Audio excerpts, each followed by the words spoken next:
Going back to the damned river thing. Damn river.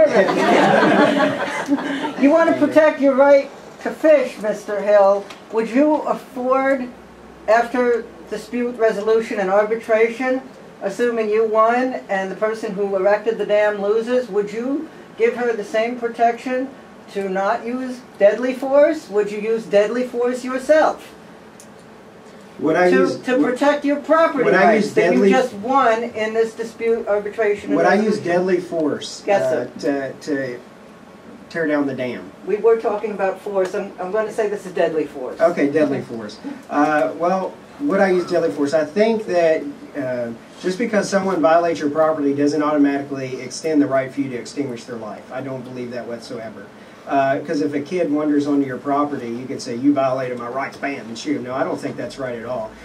Because you can come down and explain what property rights are and the fact that they wandered onto your property and escort them out. So I believe that that you can unjustly use deadly force and then try to say that you were protecting your property rights. So does that answer your question? Well, I did say that you won this in arbitration. So I won it in arbitration? Yeah, there's no misunderstanding here. Okay. So in other words, a non-governmental entity said that you can assert your property rights. Okay, so now I walk over to my neighbor and said, hey, we went through dispute resolution, and you agreed to that, and then you agreed to abide by the findings. Now, Mr. Gorbachev, tear down that dam. And so now what you're saying, I mean, what's the problem? They're not tearing down the dam? That's correct. Okay, so now, then, yeah, I would start escalating up the chain and say, use an escalation of force and saying that, you were required to do this, you signed this contractual agreement to do this, the findings were in my favor, and at some point,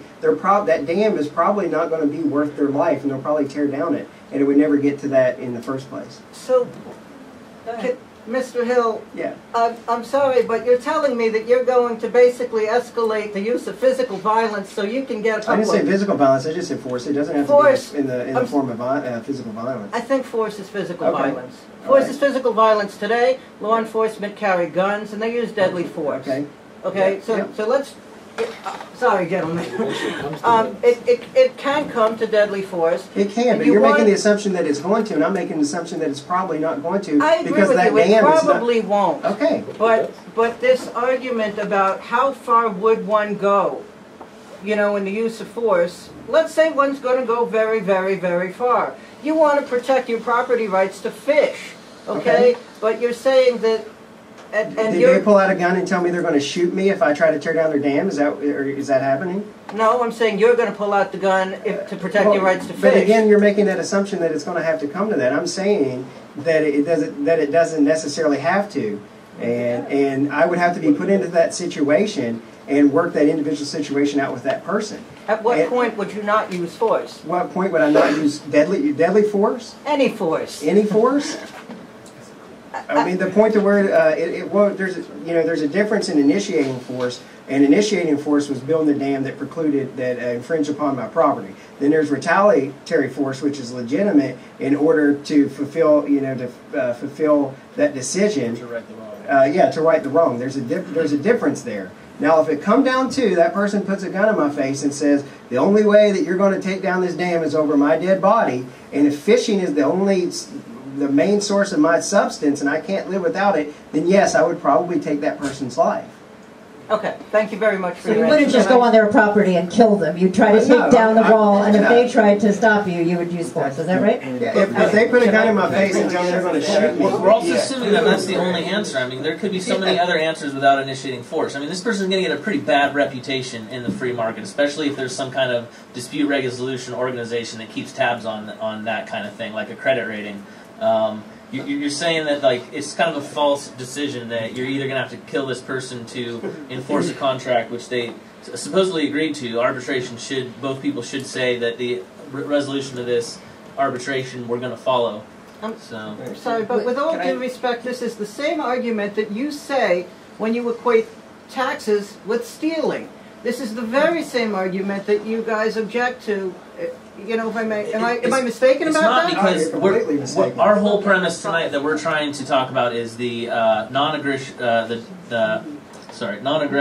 principle, and what that means is the initiation of force is what we're against.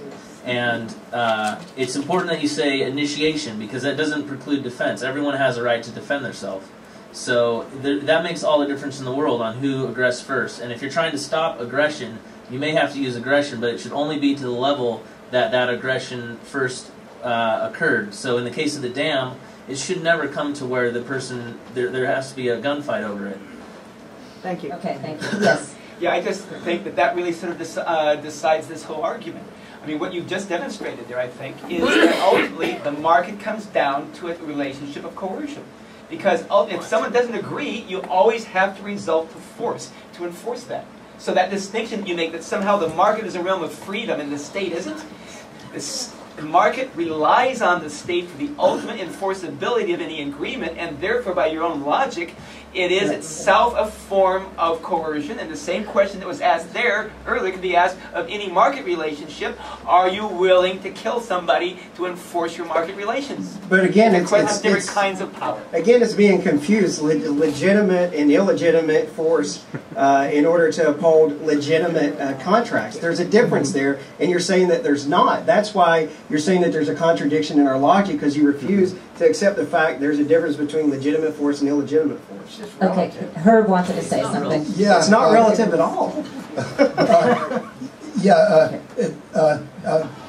Donna mentioned early on that anarchy means no lack of government, and it should not be confused with chaos. And it strikes me that this discussion can explain to some extent why anarchy and chaos are often confused. Namely, government is the only supposed to be the only legitimate use of force.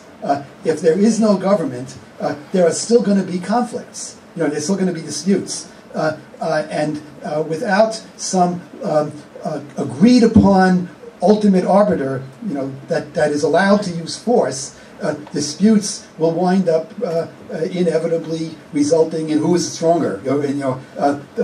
Whatever resolution committees, how are they going to enforce their rights?